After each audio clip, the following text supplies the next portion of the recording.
Good evening, visitors. Welcome to the Australian War Memorial's last post ceremony. My name is Alison Cray, and joining us today from the Royal Australian Air Force is Warrant Officer Gerard Goff. We welcome the veterans who have served, those that are still serving, and the families that support them. We acknowledge the members of RSL and Services Club Association, RSL Victoria and RSL Queensland, who are watching the broadcast of this ceremony across Australia. During this evening's ceremony, wreaths will be laid at the base of the pool of reflection by visitors and students on behalf of the following schools: from New South Wales, Dundas Public School; from Queensland, Emerald Christian College and Gavin State School. Please stand and join in singing the National Anthem.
School children, please be seated.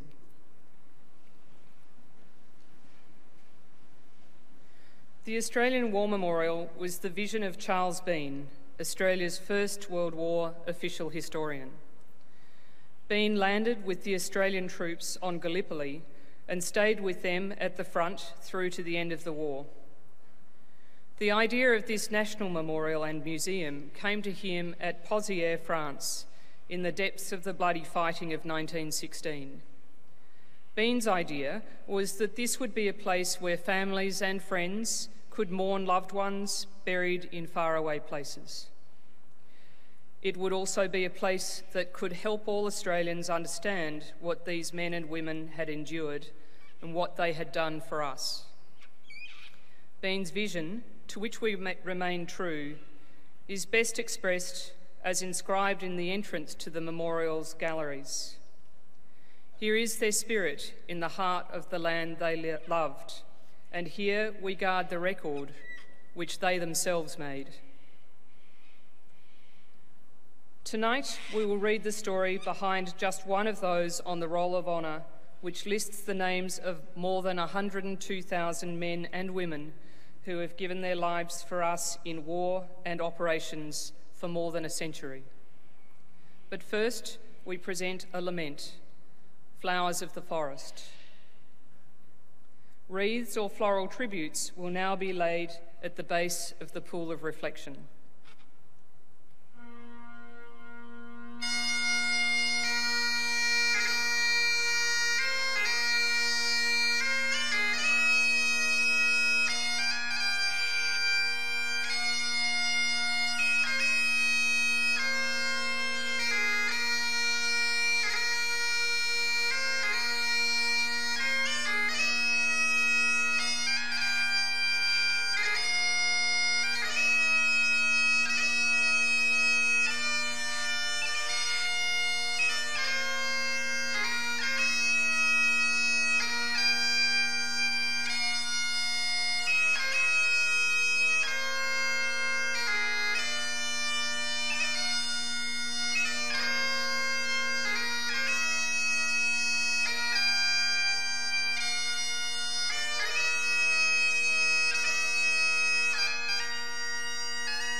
Today, we remember and pay tribute to Sergeant John Langley, DCM and Bar. Known as Jack, John Hudson Langley was born on the 10th of April 1894 in Kew, Victoria, the only child of John and Anita Langley. In 1905, his parents separated and divorced. When his father moved to the Gilbert Islands for work and his mother remarried and relocated to Sydney, the young Langley was sent to live with his paternal aunt, Louisa. Langley attended Sandhurst Corporate High School, Trinity Grammar School, where he was a member of the senior cadets and a prefect, and then Castlemaine Technical School. After completing his education, he took up an electrical apprenticeship with Thompson & Company Engineering Works in Castlemaine. Around this time, he also joined the 66th Mount Alexander Infantry Regiment, and by 1915 had been promoted to sergeant. Langley enlisted in the Australian Imperial Force on the 5th of July 1915, shortly after his 21st birthday. He was given a leave of absence by his employer for the duration of his service. After a brief time at a depot unit, he was sent to Broadmeadows, where he joined C Company of the 31st Battalion. Here he reunited with his old friend and fellow motor enthusiast, Ivan Young. The two men were not long for the infantry. A new armoured car unit was being set up and privately funded by motoring enthusiasts in Victoria. Young contributed a vehicle and offered his services to the new unit. Langley, with his knowledge of vehicles, was also accepted. In late October, work on the cars began and Langley was tasked with turning civilian vehicles into military machines. The vehicles were completed in early 1916. Langley officially joined the 1st Armoured Car Section on the 19th of June and embarked with his unit from Melbourne the following day aboard the transport ship Katuna, bound for Egypt. After the unit arrived in Egypt, it began patrolling in Libya in late August. Although Langley missed the first patrol, having been admitted to hospital with a fever, he recovered quickly and was soon back with his unit. Known for his upstanding character and unfailing sense of fair play, Langley stood out as a combat leader. The latter half of 1916 was mainly spent fighting Senussi raiding parties in the Libyan desert. In May 1917, the now renamed 1st Light Car Patrol began its involvement in the Palestinian campaign. The unit was mainly involved in reconnaissance tasks, but also took part in major actions, including Beersheba on the 31st of October. Langley saw further fighting as the Ottoman forces withdrew into Jordan. In July 1918, with Ottoman forces attacking Allied positions in the Jordan Valley, Langley led a 2-car patrol across the Jordan River to attack an enemy column. For this action, he was awarded a Distinguished Conduct Medal. His citation reads, "For conspicuous gallantry and devotion to duty. Then in charge of a Lewis gun section, he twice stampeded enemy machine gun sections, enfiladed a trench, causing many casualties, and dispersed several enemy digging parties. He captured a machine gun, killing some of the gunners and putting the rest to flight. He showed marked skill throughout." After being briefly hospitalised following a motorbike accident, Langley took part in the Desert Mounted Corps drive to Damascus, and in October was part of the advance to Aleppo. On the 22nd of October, he was part of an historical event when Allied armoured and light cars met and defeated a German motor vehicle force. It was the first recorded battle between two fleets of motor vehicles. The following day, Langley's position was approached by an enemy patrol. His vehicle pursued the enemy over very rough terrain, and after a brief skirmish, 1 enemy soldier had been killed and 4 captured. For his brilliant example of determination and initiative, he was awarded the bar to his Distinguished Conduct Medal. The campaign in the Jordan Valley took a toll on Langley's health. On New Year's Day 1919, he was admitted to the 14th Mounted Brigade Field Ambulance at Aleppo with malignant malaria and died the following day. He was 24 years old. News of his death shook his comrades badly. His commanding officer and friend, Captain Ernest James, remembered Langley as right-hand man and the finest fellow that ever lived. Initially laid to rest with full military honours in Aleppo Cemetery, Langley was later reinterred in the British War Cemetery in Beirut, Lebanon. His name is listed on the Roll of Honour on my right, among more than 60,000 Australians who died while serving in the First World War. This is but one of the many stories of service and sacrifice told here at the Australian War Memorial. We now remember Sergeant John Hudson Langley, DCM and Bar, who gave his life for us, for our freedoms, and in the hope of a better world.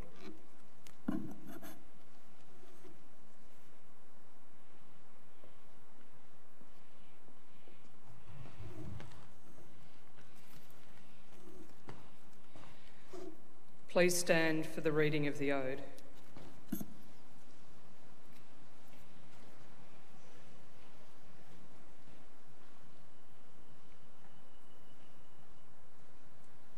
They shall grow not old, as we that are left grow old. Age shall not weary them, nor the years condemn. At the going down of the sun, and in the morning, we will remember them. We will remember them.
Lest we forget.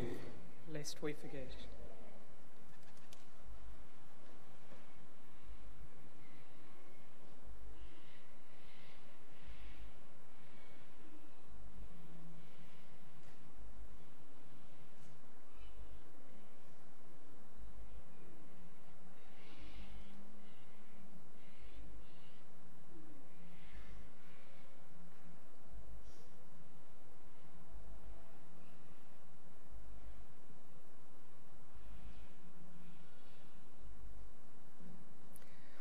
We leave you this evening with the words of the memorial's founder, Charles Bean. Many a man lying out there at Pozières or in the low scrub at Gallipoli, with his poor, tired senses barely working through the fever of his brain, has thought in his last moments, well, it's over, but in Australia they'll be proud of this. Ladies and gentlemen, girls and boys, that concludes the last post ceremony. We thank you for visiting the Australian War Memorial, and we wish you all a very good evening.